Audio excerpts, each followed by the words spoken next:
Day the Geek Way. I'm Jet, talking about Boku no Hero Academia, chapter 334, Parting Gift. I know some of you might be watching right now and saying, Jet, the Viz Media translation comes out tomorrow for chapter 335.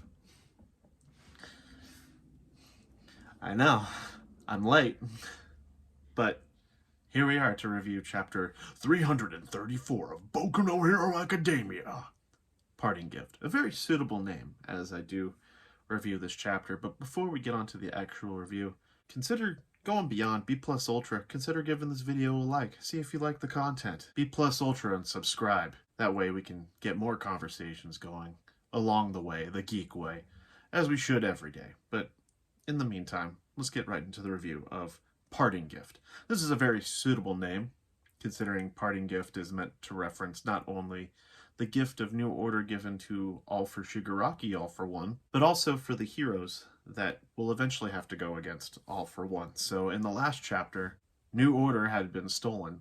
And after it was stolen, we learned that New Order will revolt against other quirks, and this is the continuation of that. So we can see that Tomura Shigaraki is incapacitated from New Order, not very capable of saying anything, but still looking to be able to pass his quirk over. Looks like he's not going for the pilots this time who are able to subdue him. And not only that, observe him, but at the beginning of the chapter, we see that All for Tomura, One, Shiger, Titan,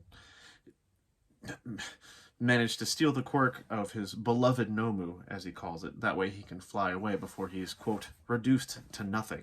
We see references of All Might and how he very much influenced Kathy Bate, our Star and Stripe hero, and how he is still becoming an obstacle for All for One, even after One for All and the vestiges of it seem to be lost in All Might. He might have some remaining vestiges, but I'm not quite sure. But no matter what, All Might is there. And then we're brought to a panel where it focuses on the pilot that is helping Star and Stripe, and apparently they're very close. But this is also one of my biggest critiques of this particular arc. We've been told that these people are very close to one another.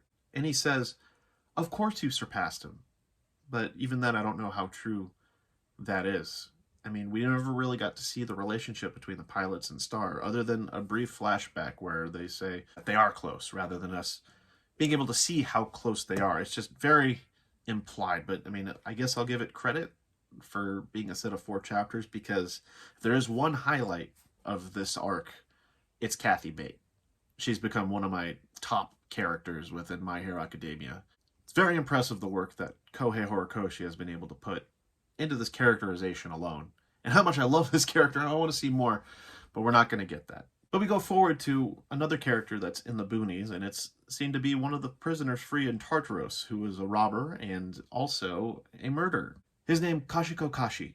And as soon as he thinks he's safe, and he's not causing trouble in the big cities, blammo! Huge explosion. It turns out to be All for Shigaraki, who's ready to give New Order to this character. That way, he can eventually claim it for his own, and it won't fight against other quirks. So All for Shigaraki's plan is to steal his quirk and then give him New Order. It makes me still wonder, because the way New Order works is you have to say a command, New Order, blah, blah, blah, whatever you want it to be. Why can't All for Tomura just do that? Unless he's so incapacitated and unable to do it because of New Order revolting inside of his body. That could make sense. However, he's claimant of New Order. Not unless it's like strictly Kathy Bates' quirk, even when it's stolen. I don't know. But also, how long did the incapacitation last? It must not have been long, because All for Shigaraki is very fast. Kathy Bates just died and the pilots were still in pursuit of him. And also, how many quirks were destroyed?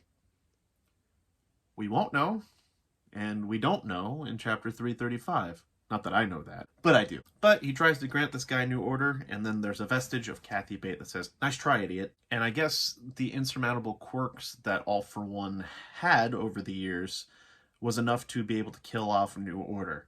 I mean, the vestige just say, thanks to all those other quirks inside you, my little revolt was the death of me. It's a real shame I couldn't kill you and finish the job. She insults him by calling him a John Doe, but we are presented with this awesome full-page panel where it shows the vestige of New Order turning into skeletal form because it is dying, and it's overpowering the body of All for Shigaraki, like the combined inside vestige of All for One, I guess. And the artwork on this panel is so cool. And she threatens All for One, saying, yeah, you will be stricken down. Not by me, but basically another hero. All for One's like, give it a rest. The one who survives is the one who wins. But we'll see the long game and how it goes. Because it references my boy Midoriya. It says someone, some hero, and there's a bunch of hands grabbing at like this horror drawn version of Midoriya. And it shows like kind of a hand right here covering Midoriya's face and another one on top of his head. Kind of like a correlation to Tomura Shigaraki, but with the body of Midoriya. I wonder if that's alluding to something, but I don't know. But I guess the heroes were in pursuit of Shigaraki. The heroes were very much trying to be on top of it, but he disappeared without a trace.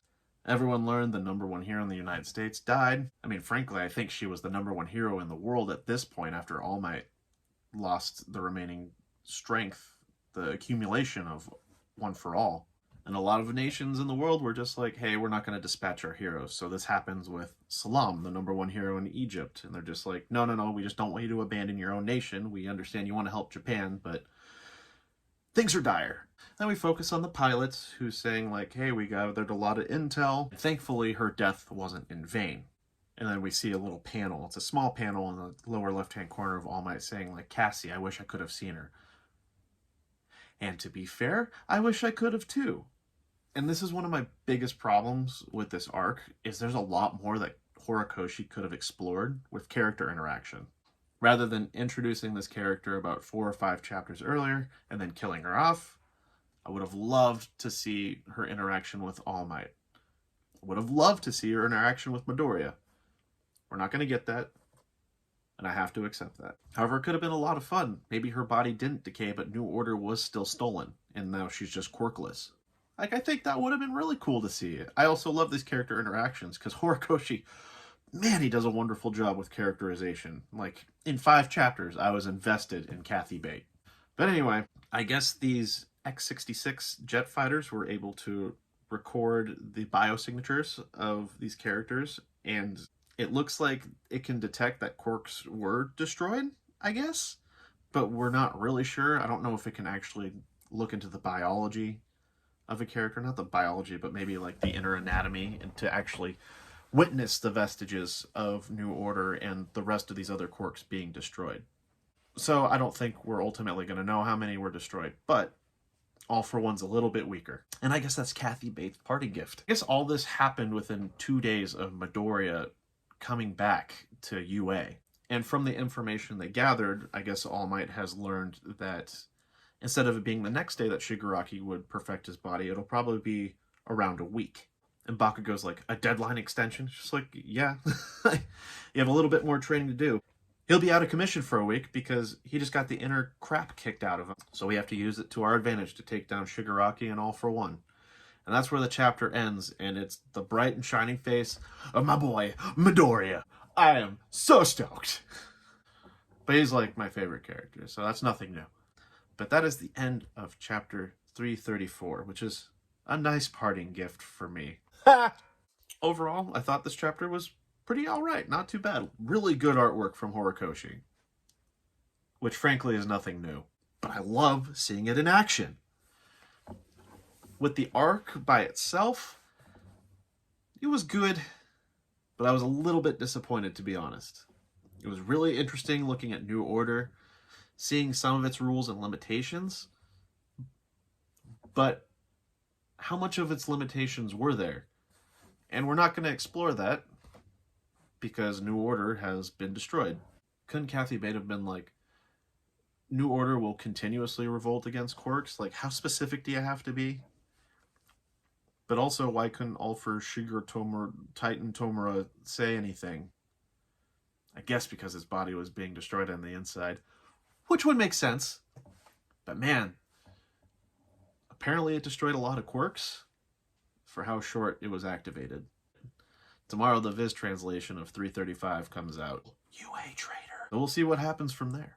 But in the meantime, thanks for watching. What did you think of chapter 334? What did you think of this arc overall now that it's ended? Did you enjoy Kathy Bate? I did. Consider going beyond and giving this video a like. And also, B+ Ultra, subscribe. Let's continue a conversation. Maybe get some more ideas out there, because I love this series. In the meantime, please continue to enjoy your day the geek way. See ya!